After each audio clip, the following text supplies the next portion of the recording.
हाँ, तो देखो रात की 1:30 यानी 1:30 पौने 2 बजने को हो गए हैं, लेकिन मैंने आपसे जैसा कि प्रॉमिस किया था कि मैं आपके लिए जब भी टेस्ट होगा उससे पहले एक शॉर्ट नोट्स की क्लास ज़रूर लूँगा। तो मुझे अभी सडनली याद आया कि कल टेस्ट है आपका, इसलिए ये मैंने सेल्फ नोट्स पहले नोटबुक में बनाए हैं और उसके बाद में आपके लिए। तो ये सब प्रयास सिर्फ और सिर्फ आप ही के लिए। फिर भी अगर आप नहीं पढ़ते हैं तो ये आपकी बहुत बड़ी कमज़ोरी है कि जो बंदा रात की 2-2 बजे उठ के या फिर 2-2 बजे तक जाग के आपके लिए मेहनत करता है और उसके बावजूद भी आप अपने आप को जो कहावत सिद्ध कर रहे हो, कौन सी कहावत कि अरे आर्ट्स वाले कोई पढ़ते थोड़ी हैं, उस कहावत को आपने सिद्ध कर दी है। जिस हिसाब से मैं आजकल देख रहा हूँ आपके, मैंने कह दिया कि आपने अगर कहीं पर भी पॉलिटिकल साइंस पढ़ी है फिर भी मुझसे पढ़ो, आपको बहुत कुछ अलग डिफरेंट लगेगा। और अपन वर्ल्ड पॉलिटी पढ़ रहे हैं यार, बहुत शानदार तरीके से पढ़नी पड़ती है इसको, तो बहुत ही तगड़े तरीके से पढ़ना है, फिर टेस्ट देना है। तो जिस बच्चे ने इस चैप्टर को पढ़ा है उसके लिए तो शानदार रिवीजन हो जाएगा। और जिसने इसकी शक्ल नहीं देखी, खूब सारे बच्चे ऐसे हैं, मैंने मुझे पक्का पता है, मुझे पूरा विश्वास है कि वो वीडियोज़ को सिर्फ डाउनलोड करते हैं और उसके अलावा बस अपना उसमें छोड़ देते हैं, कोई भी नोट्स नहीं बनाता। आपको सभी को कहते हैं ना कि आपकी 12th क्लास की कसम लग जाएगी अगर आपने वीडियो डाउनलोड करके छोड़ दिया। उसको नोट्स बनाना है, क्योंकि सिर्फ और सिर्फ आप ही के लिए यार, जब मैं इतनी मेहनत कर सकता हूँ आप क्यों नहीं कर सकते? मैं दोनों लैंग्वेज में मेरे हाथ से लिख के दे रहा हूँ तो आप क्यों नहीं कर सकते? आप तो अपने लिए कर रहे हो ना, ये तो करना ही पड़ेगा। और लिखो, जितना ज़्यादा लिखोगे, लिख लिख के प्रैक्टिस करो, मेरे साथ ही लिखो, ठीक है? बहुत रिविजन हो जाएगा और एक दिन बहुत अपन टारगेट 95+ का अचीव करेंगे, मेरी गारंटी है, ठीक है? और बहुत ज़्यादा अपन बिजी रहते हैं, इसलिए मैंने सोचा है कि थोड़ा सा यार अब किताब की भी ज्ञान होना चाहिए, थोड़ा सा बाहर का भी नॉलेज हो। तो अपन क्या करें कि नई शुरुआत करेंगे शायद कल से, कि अपन थोड़ा बीच में कहीं घूमेंगे भी, कहीं भी जाएंगे तो एक व्लॉग टाइप भी बनाया करेंगे। वो भी अपन अपने जो MVC ऑफिशियल वाला जो चैनल है उसके ऊपर अपलोड कर देंगे। तो आपको वक्त मिले ज़रूर उसको भी देखना, ठीक है? काफ़ी नॉलेजेबल चीज़ें होगी, मैं जो जहाँ पर भी जाऊँगा उसकी हिस्ट्री आपको ज़रूर बताऊँगा, ठीक है? तो अब अपन आते हैं वापस इस चैप्टर की तरफ। और ये चैप्टर जो अपना है चैप्टर 2, दो ध्रुवीयता का अंत, इन द एंड ऑफ बाइपोलरिटी, जिसके अपने शॉर्ट नोट्स बना रहे हैं। शानदार तो पढ़ चुके हैं, बस शॉर्ट नोट्स अभी पढ़ लेते हैं, मोटा मोटी कंप्लीट रिवीजन आपका हो जाएगा। बात बर्लिन वॉल की करेंगे, बर्लिन दीवार की करेंगे। तो ये 1961 के अंदर बनी थी, 1961 में इसको बनाया गया था और इसकी लंबाई 150 किलोमीटर, 150 किलोमीटर इसकी लेंथ थी। 28 साल तक ये बनी रही, लेकिन फाइनली इसको जो पूर्वी जर्मनी है उसकी आम जनता ने, यानी कि ट्रैवल टू ईस्टर्न जर्मनी के जो पीपल है, जो ईस्टर्न पूर्वी जर्मनी के जो लोग हैं, उन्होंने इसको 9 नवंबर 1989 को गिरा दिया था, फाइनली गिरा दिया था, ठीक है? और ये एक्चुअल में शीत युद्ध का सबसे बड़ा प्रतीक थी, ठीक है? यानी कि greatest symbol of cold war, शीत युद्ध का सबसे बड़ा प्रतीक थी बर्लिन दीवार, जिसको गिराया गया। ये 1 मार्क्स से सीधे सीधे क्वेश्चन आ सकते हैं और यहीं से बड़ी थ्योरी बनेगी। सोशलिस्ट रिवोल्यूशन, रशिया के अंदर एक समाजवादी क्रांति हुई थी 1917 में। 1917 के अंदर एक रशिया के अंदर, रूस के अंदर समाजवादी क्रांति हुई थी और बेसिकली ये जो खिलाफ थी वो थी पूंजीवादी व्यवस्था के। और सीधी सी बात है, समाजवादी रूस के अंदर होगी तो सीधी सी बात अमेरिका के, यानी जिसमें पूंजीवादी कैपिटलिस्ट के खिलाफ थी, क्योंकि अमेरिका के वैसे ही खिलाफ है रशिया, तो अपोज टू कैपिटलिज्म, मतलब पूंजीवादी व्यवस्था के खिलाफ थी, ठीक है? ये हुई थी 1917, डेट याद रखना।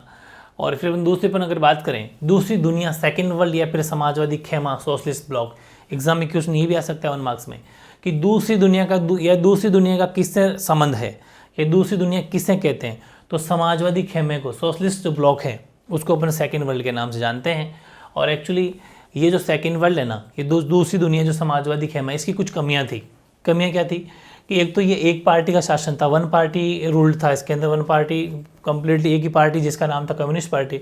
कम्युनिस्ट पार्टी एक ही पार्टी थी, और जब एक पार्टी होती है तो आप सही गलत का फैसला नहीं कर पाते, किसे वोट करना है वो नहीं कर पाते, क्योंकि आपके सामने ऑप्शन ही एक ही है। और दूसरी बात, ये जो पार्टी चलो एक थी तो थी, लेकिन ये जनता के प्रति बिल्कुल भी जवाबदेह नहीं थी, यानी कि अनअकाउंटेबल टू द पीपल, ये बिल्कुल जवाबदेही नहीं थी। और फिर बात करते हैं 1979 की, तो सोवियत संघ ने अफगानिस्तान में हस्तक्षेप किया था, the Soviet union इन्वेशन of Afghanistan, ठीक है? तो 1979 के अंदर सोवियत संघ ने अफगानिस्तान में हस्तक्षेप कब किया, तो डेट भी वेरी इंपॉर्टेंट हो जाती है, ये भी अपन को ध्यान रखना है। और ये भी आपको पता चल गया पार्टी कौन सी थी, कम्युनिस्ट पार्टी, ठीक है? फिर अपन बात करें नेक्स्ट गोरबाचेव की, काफ़ी इंपॉर्टेंट, 1985 में कम्युनिस्ट पार्टी के महासचिव ये रहे, ठीक है? और इन्होंने कुछ सुधार किए थे, रिफॉर्म्स किए थे पश्चिमी देशों में। क्या क्या इन देखो रिफॉर्म्स, पहली बात तो ये गोरबाचेव कम्युनिस्ट पार्टी के महासचिव कब बने, 1985 के अंदर। फिर क्वेश्चन आएगा इन्होंने रिफॉर्म्स जो किए वो क्यों करे, भाई क्या ज़रूरत पड़ गई गोरबाचेव को रिफॉर्म करने की, सुधार करने की? तो इसलिए किए थे कि ये जो सोवियत संघ ये पिछड़ रहा था, इसलिए पश्चिमी देश उसे पिछड़ रहे थे, वेस्टर्न जो कंट्री उसे पिछड़ रहे थे, क्योंकि वहाँ पर सूचना और प्रौद्योगिकी के क्षेत्र में क्रांति हो रही थी। तो सोवियत संघ को इनके बराबर लाने के लिए इनको रिफॉर्म से सुधार करना पड़ा। यानी कि यूएसएसआर एवरेस्ट, इसका मतलब होता है, एवरेस्ट का मतलब होता है बराबर लाना, of the information and technology, ठीक है, information and technologies revolution talking place in the west, जो वेस्ट पार्ट है, वेस्टर्न जो कंट्री है, वहाँ पर ये क्रांतियाँ आ रही थी, इसलिए ये अपने आप को पिछड़ा हुआ महसूस कर रहे थे। तो ये सोचे थे कि क्यों नहीं उसको बराबर लाया जाए, इसलिए। उसके बाद में एक छोटा सा हेडिंग है सोवियत प्रणाली। सोवियत सिस्टम क्या था? तो सोवियत सिस्टम एक्चुअली इसकी एक खास बात ये थी कि सोवियत प्रणाली राज्य को प्राथमिकता देते थे। तो ध्यान रखना, सोवियत प्रणाली राज्य की प्राथमिकता, उसमें क्या था कि सोवियत प्रणाली की जो राज्य की प्राथमिकता क्या रहती थी, यानी main priority of the state वो ये रहती थी कि ये जो है ना, देश के समस्त संसाधनों पर सार्वजनिक स्वामित्व वाले साम्यवादी शासन की स्थापना करना चाह रही थी। मतलब ये सार्वजनिक स्वामित्व होना चाहिए, मतलब कि द एस्टेब्लिश ऑफ पब्लिकटी, यहाँ पर PUBLICTY ऑन कम्युनिस्ट रूल और all the resources of the country, मतलब देश के जितने भी जो संसाधन हैं उन सब के ऊपर जो है सार्वजनिक स्वामित्व होना चाहिए, सबका, मतलब प्राइवेटाइजेशन नहीं होना चाहिए, सार्वजनिक होना चाहिए। ये राज्य को प्राथमिकता, ये फिर स्टेट को प्रायोरिटी देती थी सोवियत प्रणाली, ठीक है। और सोवियत संघ का विघटन तो आपको बताइए, disintegration of the Soviet union वो कब हुआ था? वो दिसंबर 1991 में हुआ था। 15 कंट्री में टूट गया था और सोवियत संघ टूटते ही यूएसए एक नंबर पे आ गया, वो पता ही आपको। फिर इसी दिसंबर 1991 से एक डेट और जुड़ी हुई है, उससे खास बात और जुड़ी हुई है कि येल्त्सिन जो था, येल्त्सिन था ना जिसके बारे में मैंने आपको अलग से पढ़ाया था, येल्त्सिन के नेतृत्व में सोवियत संघ ने 3 बड़े गणराज्य रूस, यूक्रेन और बेलारूस ने सोवियत संघ की समाप्ति की घोषणा की थी। बेसिकली पहले 3 बड़े गणराज्यों ने सोवियत संघ की आज के बाद में सोवियत यूनियन नहीं रहा। Under the leadership of Yeltsin, Russia, Ukraine and Belarus, 3 major republics of USSR declared that the Soviet Union was disbanded, मतलब कि आज के बाद में वो ख़त्म है। कौन? सोवियत मतलब संघ। फिर बात आती है that the Soviet union was, अच्छा हाँ, ये तो वापस, ये तो रिपीट हो गया अपना, है ना, इसको नहीं देखेंगे, ये तो रिपीट लाइन है पिछले पेज की आगे गलती से। अगला रशिया, रूस। तो सोवियत संघ का उत्तराधिकारी, अच्छा रूस के बारे में कुछ खास बातें ध्यान से समझना, वेरी इंपॉर्टेंट है। रशिया की क्या क्या खास बातें हैं भाई? जैसे सोवियत संघ जो है, सोवियत यूनियन जो टूट गया 15 देशों में, लेकिन अब रशिया, रूस के बारे में क्या खास बात है? पहली खास बात, ये रूस जो है ना वो सोवियत संघ का उत्तराधिकारी होगा। Successor state of the Soviet union, उसका उत्तराधिकारी घोषित किया गया इसको एक बार। दूसरा, सुरक्षा परिषद में इसको एक सीट मिली, यानी कि seat in the UN security council Russia को मिली। फिर रशिया को जितनी भी अंतर्राष्ट्रीय करार या संधियां, मतलब जितनी भी इंटरनेशनल ट्रेटीज़ या फिर कमिटमेंट जो भी होंगे किसी भी देश के साथ में, उनमें रशिया के मतलब सिग्नेचर होंगे, ऐसा मान लो, रशिया इसके जिम्मेदार होंगे, रशिया उसकी रिस्पॉन्सिबिलिटी लेंगे। चौथी, 15 में से जितने भी 15 देश टूटे थे उनमें से एकमात्र ये देश था रशिया जो परमाणु शक्ति संपन्न देश बना, यानी कि न्यूक्लियर स्टेट जो बना। उन टोटल 15 कंट्रीज में से ये पहला एक देश था जो परमाणु संपन्न था, मतलब इसका मतलब इसके पास में न्यूक्लियर वेपन्स थे। फिर बात आती है, आपके माइंड में भी आ रही है कि सोवियत संघ के विघटन के कारण, वेरी इंपॉर्टेंट है, 6 के 6 याद करना भाई, चाहे अंदर तो आराम से लिख सकते हो, मेन हेडिंग तो याद होनी चाहिए सबसे पहले। तो reasons for the disintegration of the Soviet union, तो पहला, राजनीतिक आर्थिक संस्थाओं की अंदरूनी कमजोरी थी इनके अंदर, internal weakness of political and financial institutions. दूसरा, लोगों को अपने पिछड़ेपन की पहचान हो गई थी, लोग अपने आप में ऐसे महसूस कर रहे थे हम तो पिछड़ रहे हैं यार, हमारा तो डेवलपमेंट ही नहीं हो रहा, बाकी जो वेस्टर्न कंट्री है, पश्चिमी देश है, बहुत कुछ आगे निकल गया अपन से, तो उनको अपने पिछड़ेपन की पहचान हो गई थी। People became aware to their backwardness, इसलिए भी ये टूटा था। तीसरा, प्रशासनिक और राजनीतिक रूप से गतिरुद्धता, मतलब एडमिनिस्ट्रेटिव एंड पॉलिटिकल स्टैग्नेशन, मतलब वो इनमें थी एकदम रुकावट सी आ गई थी, प्रशासन और राजनीतिक दोनों, मतलब ऐसा मान लो करप्शन बढ़ गया, मनमर्जियाँ बढ़ गई, ताना नौकरीशाही बढ़ गई, ये सब हो गया। गोरबाचेव के समर्थन की गोरबाचेव वाले तो बड़ी झंझट हुई गोरबाचेव के साथ में, तो एंड ऑफ, यहाँ से देखना, end of support for Gorbachev, ऐसा है, ठीक है, end of support for Gorbachev, मतलब गोर्बाचेव के समर्थन की समाप्ति का मतलब है गोर्बाचेव सुधार करना चाह रहे थे, तो किसी ने कहा कि आप फास्ट कर रहे हो, किसी ने कहा कि आप स्लो कर रहे हो, ये तो किधर का भी नहीं रहा। मतलब एक तरीके से लोगों की नज़र में ये अविश्वासी बन गया। तो गोर्बाचेव के समर्थन किसी ने किया ही नहीं, वरना कुछ ठीक हो सकता था। तो इसलिए गोर्बाचेव को भी एक कारण माना जाता है कि गोर्बाचेव की वजह से भी सोवियत संघ का विघटन हुआ। पांचवा, राष्ट्रवादी भावनाओं और संप्रभुता का ज्वार फैल गया। सब जगह सब राष्ट्रवादी भावना फैल गई कि नहीं, हमें स्वतंत्र होना चाहिए, एक नया देश बनाना चाहिए, इसलिए टूटा। तो rise of nationalism, sentiments and sovereignty. और छठा, परमाणु व सैन्य सामान पर अत्यधिक व्यय, excessive expenditure on nuclear and military goods, यानी कि इसने परमाणु बम पर बहुत पैसा बहाया भयंकर तरीके से, और सोशल वेलफेयर को, सामाजिक कल्याण को बिल्कुल ही भूल गए। तो ये भी एक मेन कारण रहा। ठीक है, फिर अपन बात करते हैं, एक बाल्टिक गणराज्य 1 मार्क्स में आ सकता है। बाल्टिक गणराज्य के अंदर कौन कौन से देश आते हैं?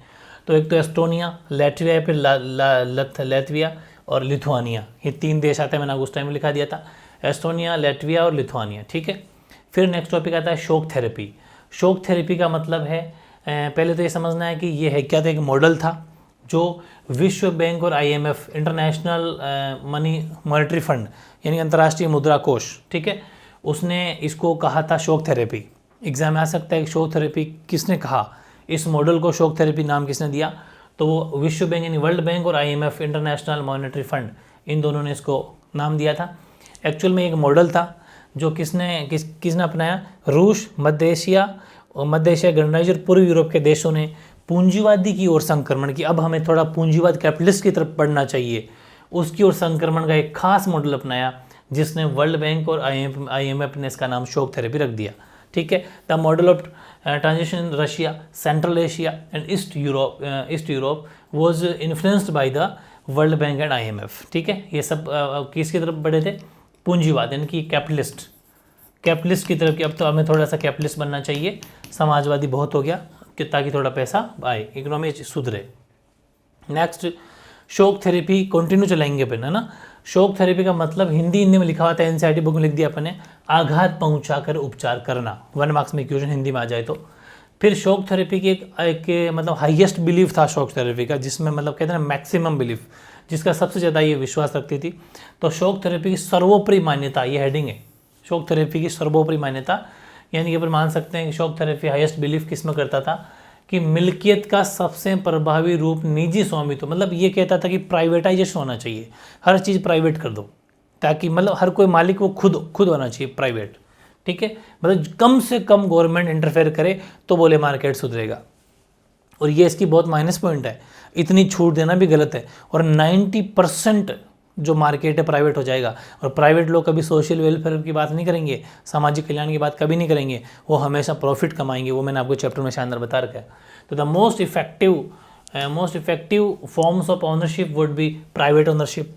ठीक है, और इस वजह से ये सब परिणाम है भाई। ठीक है, ये मैंने अलग से बॉक्स बंद कर देता हूँ, ये रिजल्ट है, मतलब ये परिणाम देखे जा सकते हैं, मतलब जो शॉक थेरेपी के रिजल्ट्स हैं जो सामने आए शॉक थेरेपी आने की वजह से। क्या हुआ? पहली बात तो ये हुआ कि लोग गरीब हो गए, एक माफिया वर्ग जो पैसे वाले थे, भाई मार्केट कौन बनाएंगे, बड़े बड़े बिजनेस कौन करेंगे, जिनके पास पैसा है। जैसे इंडिया में अंबानी, अडानी, रिलायंस, ये तीन चार लोग, यही तो है कंपनी है जो पैसा कमा रही, बाकी सब बैठे हैं, टाटा बिरला, यही है बस। वैसे ही तो बड़े माफिया वर्ग, जिनको हिंदी में बोलते हैं जयराम पैसा लोग, तो बड़े माफिया वर्ग का उदय हुआ, माफिया वर्ग लोग, माफिया आ गया, GDP बिल्कुल डाउन चली गई। मैंने शॉर्ट में लिखा, शॉर्ट नोट्स का मतलब शॉर्ट बातें समझना है। GDP बिल्कुल डाउन चली गई, इकोनॉमी बिल्कुल, अर्थव्यवस्था बिल्कुल डाउन चली गई, और 90% जो इंडस्ट्रीज उद्योग है वो प्राइवेट या निजी के हाथों में चला गया। ये सब परिणाम है इस शॉक थेरेपी के, वाकई शॉक देने वाली थी। इसलिए इसे इतिहास की सबसे बड़ी garage sale, the largest garage sale in the history कहा जाता है। मैंने कहा था ना, 1 मार्क्स में लिखवाया था आपको, प्रॉपर परफेक्ट रिविजन हो जाएगा आपका।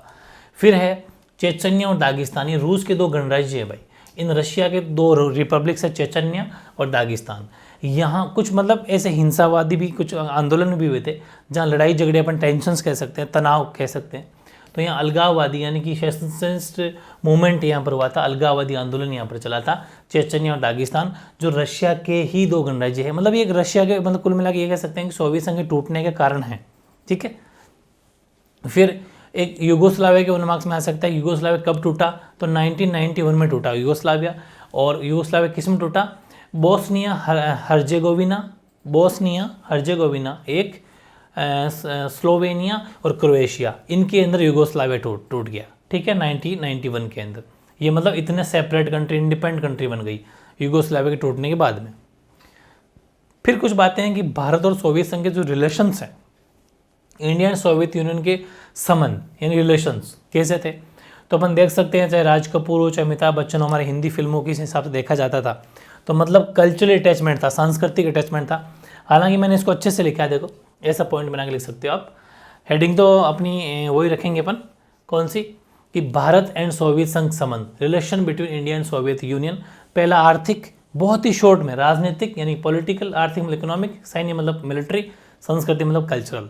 तो देखो ऐसा है कि आर्थिक जो हमारे रिलेशन थे, तो आपने देखा होगा भिलाई, बोकारो, विशाखापट्टनम के अंदर इन्होंने मतलब जगह जगह इंडस्ट्रियाँ खुला दी। तो ये सब शॉर्ट में समझ जाना बस आप। राजनीति पॉलिटिकल में कश्मीर विवाद हो, चाहे कश्मीर इशू हो, चाहे 1971 में पाक के बीच में युद्ध जो हुआ था, पाक युद्ध की मुद्दे हो।